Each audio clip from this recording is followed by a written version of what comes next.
Fost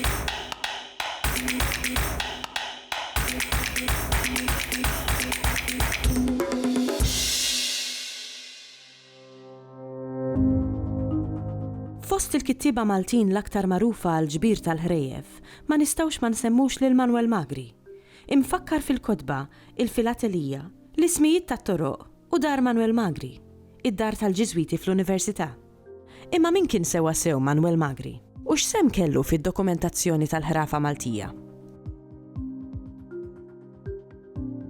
Patri Manuel Magri għandu importanza kbira l-ħrejjef Maltin għal fatt li kien wieħed mill-folklorista li ħall inizjattiva u ħar xogħol kbir biex jiġbor kemm jista' ħrejjef li kienu qegħdin jingħaddu bil-fom b'mod orali dawk iż-żminijiet ta' żmien il-Litteriżmu u prova kemm jista' biex dak li kien qed jingħad bħala tradizzjoni orali jipprova jiddokumenta.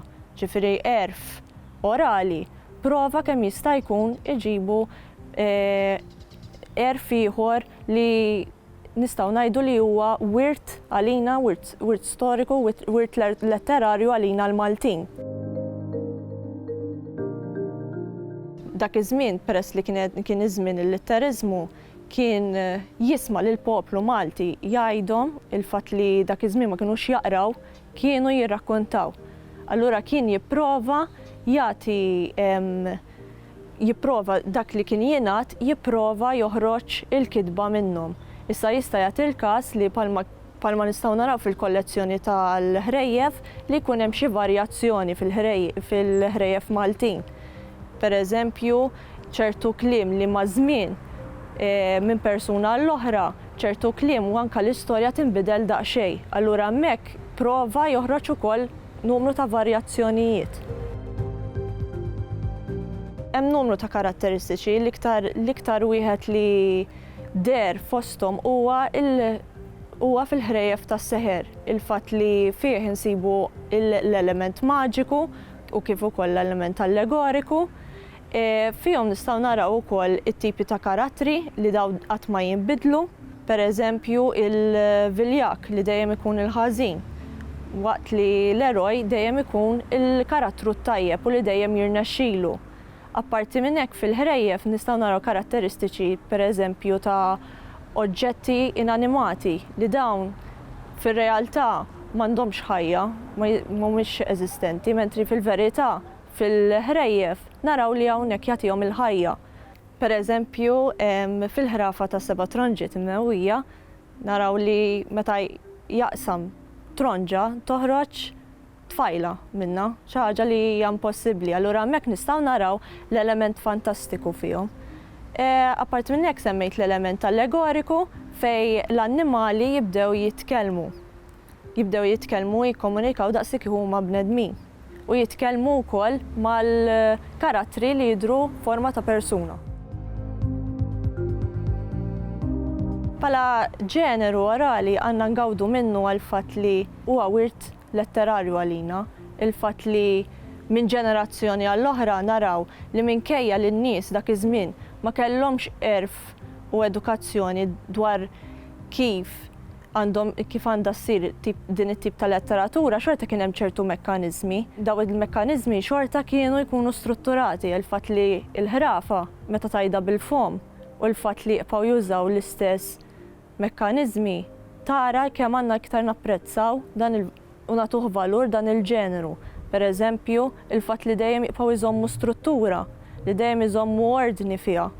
Pereżempju, li dejjem tara il-karattri li magħhom tista' faċilment tidentifika u tassoċja magħhom, m'hemmx għalfejn ikollok ċertu edukazzjoni u ċertu livell ta' għarfien biex inti tkun tista' tarafhom u tifhimhom.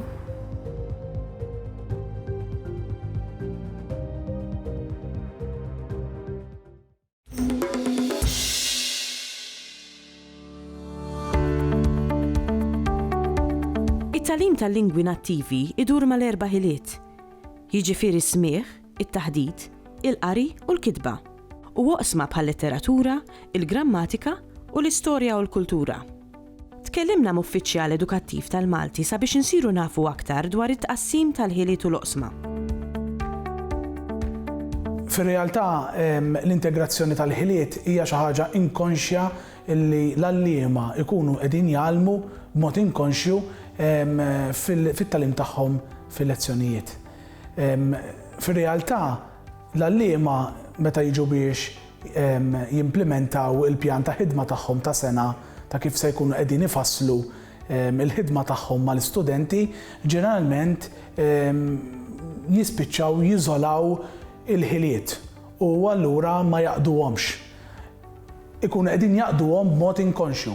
Fir-realtà l-istudenti la darba nkunu qegħdin ngħinuhom jintegraw il-ħiliet flimkien se jkunu iktar bnedmin soċjevoli, bnedmin li jkunu iktar effettivi fil-komunikazzjoni tagħhom. L-integrazzjoni tal-ħiliet hija importanti għaliex l-istudenti b'dan il-mod se jkunu iktar fiċ-ċentru tat-tagħlim. B'dan il-mod ħankunu iktar nispeċifikaw, ħankunu iktar qed ngħinuhom jiżviluppaw il-ħiliet tagħhom. U dik li huwa importanti, l-istudenti m'għandhomx ikunu biss tajbin fil-qaru l-kitba, għaliex ġeneralment l-għalliema jagħmlu ħafna iktar importanza lil dawn il-ħiliet minn ħiliet oħra. Nafu l-istudenti pereżempju f'Malta ibatu ħafna meta jiġu biex jitkellmu quddiem udjenza. Kważi anke meta jiġu quddiem klassi. Meta għandhom sħabhom stess li jafuhom. U allura naħseb illi għandhom anke jinforzaw dawk il-ħiliet li iktar it-taħdit u smigħ fejn għavolja aħna kelliema nattivi tal-Malti, imma mbagħad meta niġu biex nitkellmu b'mod formali, inħossuha diffiċli, nibdew nistħu, ma nħossux li aħna konfidenti biżżejjed. U allura permezz tal-integrazzjoni tal-ħiliet b'mod naturali għaliex m'hemm bżonn tagħmel anke speċjalizzazzjoni, inkunu qegħdin nintegrawhom iktar, inkunu qegħdin inġielu l-istudenti jitkellmu u allura l-konfidenza tibda tinkiseb bil-mod il-mod. Naħseb illi la darba l-istudenti u l-għalliema iħadmu flimkien l-integrazzjoni tal-ħiliet, it-tagħlim se jkun iktar effettiv, tajjeb, se jkun hemm iktar ħidma kollaborattiva u il-lingwa se tkun qiegħda tiġi magħlma aħjar. Aħna nagħmlu lingwa waħda u allura aħna ma nistgħux nagħmlu l-ħiliet u l-oqsma f'iżolament il-ħin kollu. Għaliex aħna din nitkellmu fuq lingwa waħda u allura la darba qed nagħmlu lingwa waħda, l-istudenti jridu jiġu magħlma bl-istess importanza fil-ħiliet u fl-oqsma tagħha. Il-Malti qed igawdi għaliex l-għalliema meta qed jiġu biex jippreparaw qed jħarsu li jużaw approċċ emerġenti kurrikulari li b'dan il-mod qegħdin iwaħħdu il-ħiliet kollha flimkien u allura l-istudent mhux qed nisforzawh f'ħila waħda, imma qed nagħtu importanza lil ħiliet kollha. B'dan il-mod student Malti ikun jista' jispeċjalizza fil-ħiliet kollha u b'dan il-mod ma jkollniex negliġenza f'ħila partikolari jew le.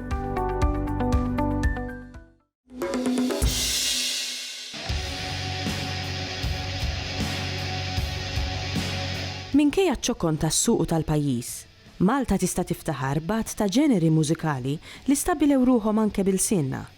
Imqar jekk mhux fuq livell popolari. Fost l-oħrajn insibu bands bħal Xtruppaw, Ras, Rage Against Society u Saħħar li missew ukoll mal-ġeneru tal-metal.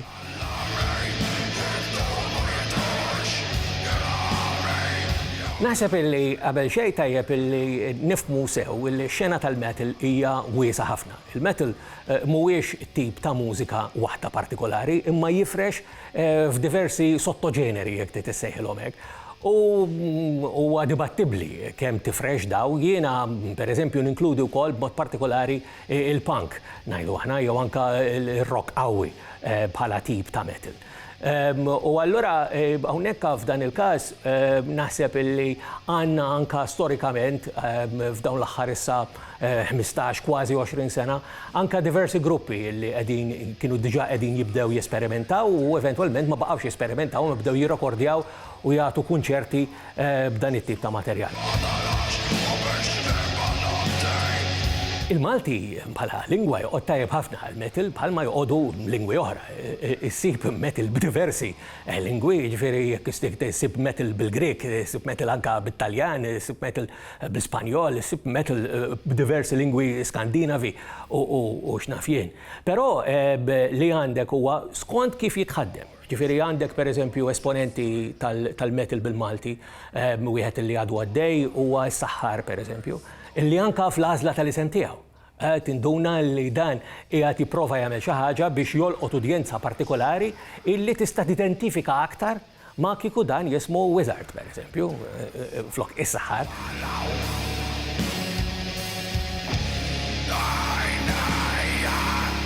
Il-proċess li nuża biex nikteb kwalunkwe diska li tiġini dejjem jibda minn xi ħsieb li jibqa' jakkumula frasi sakemm mbagħad meta tiġini ngħidu aħna il-muża biex inkun nista' nibni fuqha u nistruttura inkun nista' niktibhom. Il-muża ddum daqsxejn biex tiġini, kapaċi toħod li anke xi tliet xhur normalment sakemm naqgħadhom kollha, imma mbagħad f'temp ta' ġurnata kapaċi niktiblek ekwivalenti ta' album sħiħ mbagħad. Naqbad u nibda nħażżes, mbagħad naħalli anke tliet jew ġimgħa nerġa' ndur għalija l-lirika, nħares li ngħid le mela dil-kelma tintażel dil-kelma minflok. Ir-ritmu ta' dil-frażi mhix tajba ħan nipprova nranġa. Il-stil li nikteb jiena normalment ikopri temi mudlama naqra okkulteski ngħidu aħna, imma personalment narhom daqsxejn astratti żejjed. Jiena nitkellem ħafna fuq il-mewt, sew bħala kunċett materjali, sew anke bħala il-kunċett spiritwali tal-mewt, ngħidu aħna kif taffettwa s-soċjetà, u mbagħad ikun hemm temi fejn nikkritika l-soċjetà li ngħixu fiha, sew minn aspett spiritwali, minn aspett reliġjuż, minn aspett politiku, għalkemm dejjem nipprova nżommu fuq livell daqsxejn metaforiku ngħidu aħna ħalli ma nkunx daqshekk dirett fil-approach li nuża jiena. Nuża wkoll bħala temi naqbad stejjer jew rakkonti jew leġġendi u noħod ndawarhom fil-mod tiegħi ngħidu aħna għandi album sħiħ biss fuq il-kantiku ta' Dante's Inferno imma mbagħad dawartu f'verżjoni tiegħi ngħidu aħna. L-udjenza ma' żminijiet l-opinjoni li kellha lejja inbidlet u varjat sew bħala tema mużikali għax il-black metal mhuwiex komuni għaw Malta anke fil-kamp tal-metal. Imma apparti minn hekk il-fatt li nikteb bil-Malti kienet ħafna nies kienu ħassru li anzi għalija ma kellix dak il-wens li għandi llum. Illum saħansitra mhux tal-li jsibuh interessanti tal-li saħansitra mbarranin li jgħidu li huwa uġġett kuraġġuż li qed nagħmel għalija mhu kuraġġuż xejn. Li huwa kull mu Ilsienna twelidi u nħossni li qed nagħmel li għandi suppost nikteb. Jiena nemmen li kulħadd għandu jikteb Ilsienna twelidu billi ma jiftihemx. Għalhekk illum hawn metodi fuq l-internet u fuq il-computer biex tagħmel traduzzjoni jekk ma tkunx taf sakemm ma tkunx ġa provdejta min-naħa tal-artist, allura lija ma narajx li hija problema. Allura in-nies illum saru japprezzaw aktar, jirrispettawha, għandi following bl-Ingliż għandi following li sew minn Malta kif ukoll minn barra u dejjem baqgħu jgħiduli u jirsistu li nibqa' nikteb bil-Malti. Min saqsini jekk ma niktebx bl-Ingliż jew forsi anke b'xi lingwa oħra, ma normalment ngħidilhom li aktarx le. Hemm ċirkostanzi fejn forsi jirrikjedi li nikteb b'lingwa oħra, ma għalija personali għal Saħħar xorta bil-Malti nibqa' nikteb.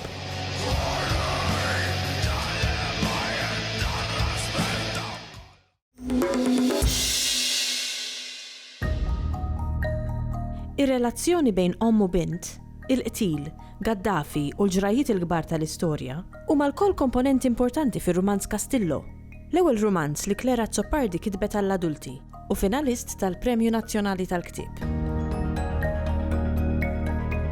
Castillo huwa spettur li ħolqitu ketipenza. Huwa wieħed mill-protagonisti ta' dan il-romanz tiegħi, l-ewwel romanz li ktibt ħareġ isu sena u nofsilu issa. Huwa spettur li beda jagħmel ħafna ġid, ġej mill-klassi tal-ħaddiema, l-an tiegħu kien dejjem li jgħin l-minu batut li jara kif ħajġib il-ġustizzja u jara li dejjem jagħmel it-tajjeb. U ftit din il-kittieba ketipenza li kienet qed tikteb ir-romanzi dwaru tiddeċidi li dan ma jibqax spettur tajjeb, bil-mod il-poter jibda tila rasu, jibda jħoss li wasal il-moment li jsir kummissarju, u ftit ma jibqax iġib ruħu tajjeb man nies, jibda jsir iktar dejjem korrott, jibda jinxtara, eccetera, eccetera. Imma dawn huma romanzi romanz ikbar. Jiġifieri ketipenza hija l-kittieba fir-romanz Castillo, il-kittieba li tikteb ir-romanz polizzjesk, inventat lil dan l-ispettur, u fir-romanz hemm il-biċċiet differenti ta' romanzi differenti. Imma ir-romanz mhux dwar hekk biss, fil-verità ir-romanz huwa dwar relazzjonijiet differenti bejn pereżempju Amanda u omma. Amanda għandha fuq 30 sena, għadha kif saret hija friska, allura wkoll qed naraw ir-relazzjoni bejna bħala żgħira u t-tifla tagħha Clarissa, u r-relazzjoni ma' omma li telqitha meta kellha 7 snin. Mela din Amanda kważi nistgħu ngħidu rabbija missiera, u omma telqet għal raġunijiet tagħha li Amanda qatt ma saret taf, u fil-fatt ir-romanz jitlaq minn hemm Amanda kbira tmur tħabbat fuq il-bib ta' omma, għandha ħafna mistoqsijiet u titloba twieġeb jew timmaġina ħanejdu hekk u tittama li tweġbilha ħafna mill-mistoqsijiet tagħha. Il-mama ħallitni mal-papa u r-ritratti ta' fuq it-tavolina fis-6 ta' Jannar tal-1987. Kellhom jgħaddu 25 sena biex immur inħabt il-qalbib fi triq krom il-baħar, il-Gargur. Is-Sinjura Barbara? Iva. Is-Sinjura Emma Barbara? Iva. Jien Amanda. M'intix tarafni? Amanda? Amanda. Amanda tiegħi? Ruħi, Amanda kemm kbirt? Għaddew ftit snin, għaddew ftit mhux ħażin. Bagħad ħares lejja lejn kull linja fuq wiċċi isa kienet tipprova tara taraf xi waħda minnhom. F'dik il-kesħa u s-sikta tal-Gargur f'Jannar ħallejta tellajda l-leminija u tmiss li wiċċi bħal xi ħadd nieqes mid-dawl. Isu mhux ċert jekk dak li qed imiss kienx tassew wiċċ binta. Se nibqgħu fuq l-għadba fil-ksieħ. Jien imdorrija fil-ksieħ ma dak kien skit ieħor skit skomdu u jien ma kontx naf kif kelli nġib ruħi. Se nħallik mela niġi darbora fil-każ. Meta ħajr niġi fil-ħodu forsi, le tħol għara jisax għax hawn il-bartu kemm kesaħ dal-aħħar hux, kemm kbirt Amanda. Tarax it-taqlib taw l-imbarazz u għaw ġen ħanini għax jisili ftit ma nisbarazza, propja kont dejn nisbarazza ta' ma jien kollox bil-mod u għaw wis minn tixtara. Skużani ta' għadab ta' ġewwa naf kif jien propjament, mhux samdew mek tibżax, Sinjura Barbara. Emma, jiena Emma. Għax kif taqbad tajda l-kelma ma? Kif tispellija? Ma, mama, Emma. Hemm ukoll l-isfond politiku fir-romanz Castillo. L-isfond huwa t-tmeninijiet, meta jien kont għadni żgħira fil-verità. Niftakar ftit għata l-affarijiet mhux ħażin għax intwilit fis-77, imma anka għalija dawn iż-żminijiet kienu żminijiet imħawdin. Isni anka ma ta' kbirt qatt ma sirt naf eżatt x'kien hemm vera, x'ma kienx hemm vera, liema storja għandi nemmen, jekk hux il-naħa tal-familja ta' ommi, naf jekk hux il-naħa tal-familja ta' missieri. U dawn it-turbulenzi kollha li ġraw fit-tmeninijiet daħħalthom b'xi mod fir-romanzi kollha ta' ketipenza. Jiġifieri Castillo fil-verità huwa l-ispettur li jipprova jsib ħanajdu hekk it-trufijiet ta' turbulenzi għaddejjin fi żmienu wkoll. U mbagħad naturalment jibqa' dejjem ma sallum, ġifieri il-preżent tar-romanz huwa fl-2011. Mela Amanda isa kważi jien li trabbit fit-tmeninijiet u anka mhux qed biss qed tfittex il-mistoqsijiet għaliex telqet omma, imma anke tfittex mistoqsijiet dwar il-politika ta' żmiena u jekk qed tipprova tara jekk tistax jiġu mwieġba.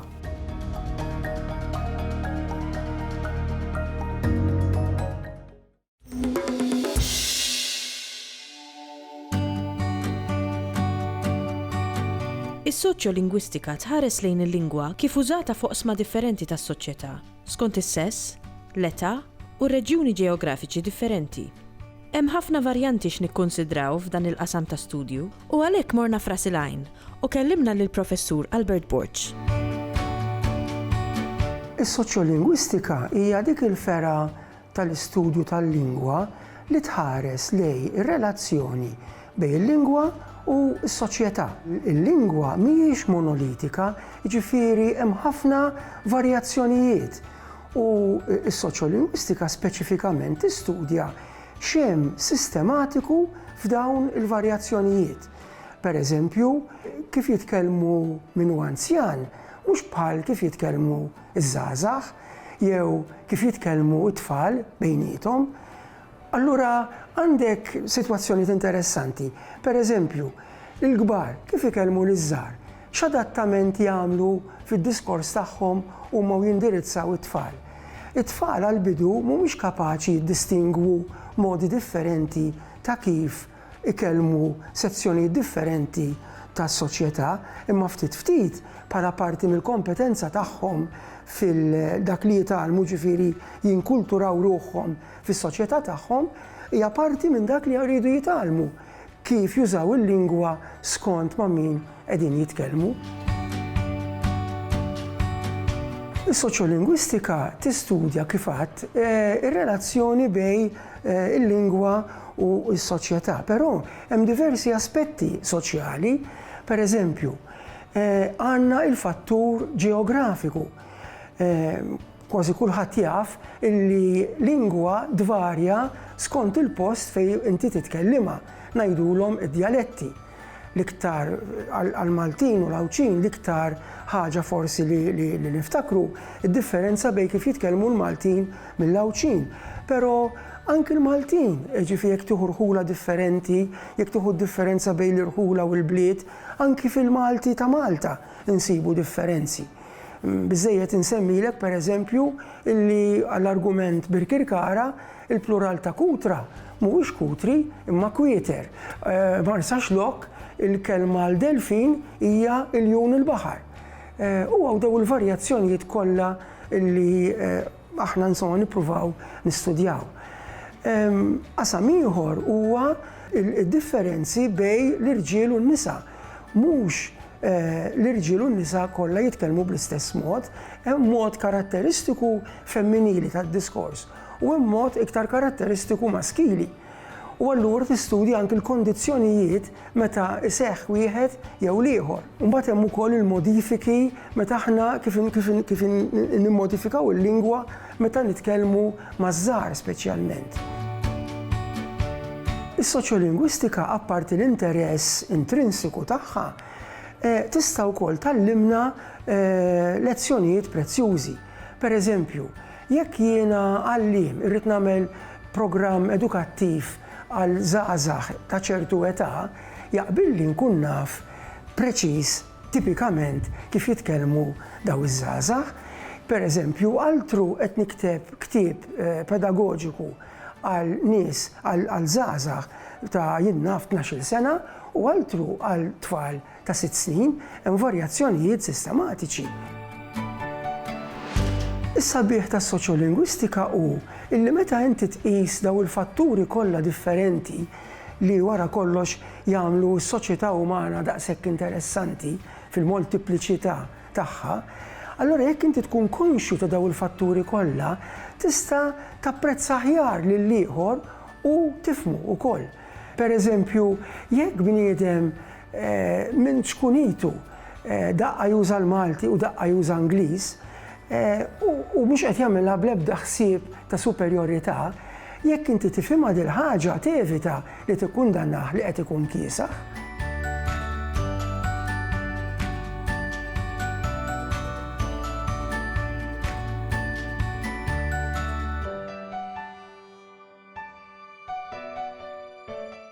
Ilsienna jixtieq jirringrazzja lill-Kunsill Nazzjonali tal-Ilsien Malti, lid-Dipartiment tal-Malti fil-Fakultà tal-Arti l-Università, lill-Ministeru għall-Edukazzjoni u x-Xogħol u lill-Aġenzija Nazzjonali tal-Litteriżmu.